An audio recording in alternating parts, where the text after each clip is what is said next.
Yeah. Well, the tree for your logo, what does the tree represent?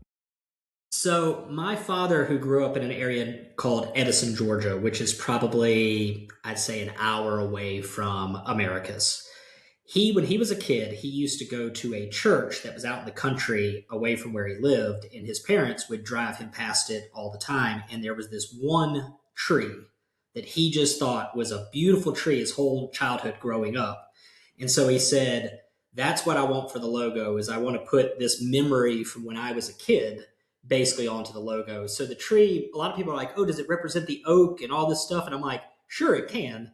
But really, it's a childhood memory of my father of a tree that he just loved. And you can still, it's hard to explain where it is, but you can actually still drive past this tree today and see it down from where he's from.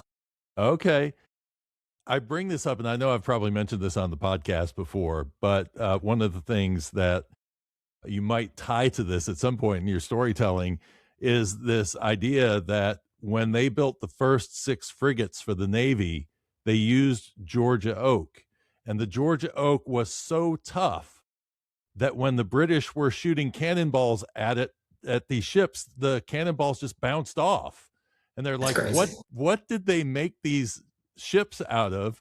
They made them out of Georgia oak. So when you see old Ironsides, it got its name because that Georgia oak was so impenetrable in terms of you know, taking on cannonball fire from the British ships. Look, I always say it's just built different in Georgia. You don't know how to explain it. It must be in the water or in the soil or something. Yeah, absolutely. We got to talk about the bottle because the bottle is the Yes. thing that just I. Where did the idea for this describe the bottle? Then where did the idea for this bottle come from? Okay, so the easiest way to describe the bottle to me is take birthday bourbon and instead of it being bubbly, make it more straight edged. That Okay. kind of decanter bottle, right? Yes. Part of this came because honestly, it ended up just being my father way back in the day. He got this mold.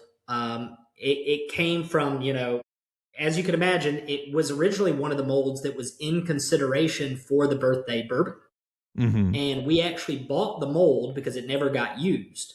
Wow. And he just liked it because it looked like a decanter. And he thought, what a cool look, right? You don't forget that bottle when you see it.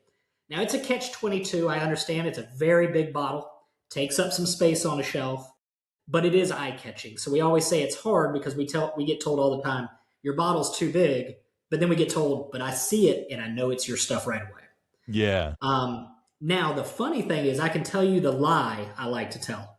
And I say this because it just makes for a fun story. It's not really a lie. It's more of it's not what we were thinking when we did it, but it makes a lot of sense. So Graham was actually in the Coast Guard. And one of the interesting things about those types of bottles is you could use them way back in the day on ships pretty well. Because as the Mm. ship actually, goes side to side, the bottle will slide, but it won't tip over. Okay. So we always say it's a great bottle if you're on a boat. And since Graham was in the Coast Guard, that's where we came up with the idea. But then we tell people that's an absolute lie, but it sounds really fun as a story. Well, I mean, it ties in now to the old Ironsides. Yeah, You know, you could say, boy, back in the day, if they'd had these bottles, they wouldn't have had to worry. The cannonballs are 100%. hitting, and it's not upsetting your whiskey. Yeah, your whiskey's going to be fine. Don't worry about it. Yeah.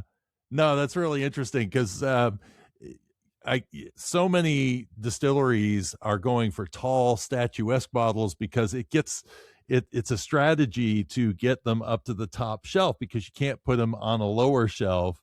But yeah, it creates a little bit of an issue, but they look so nice.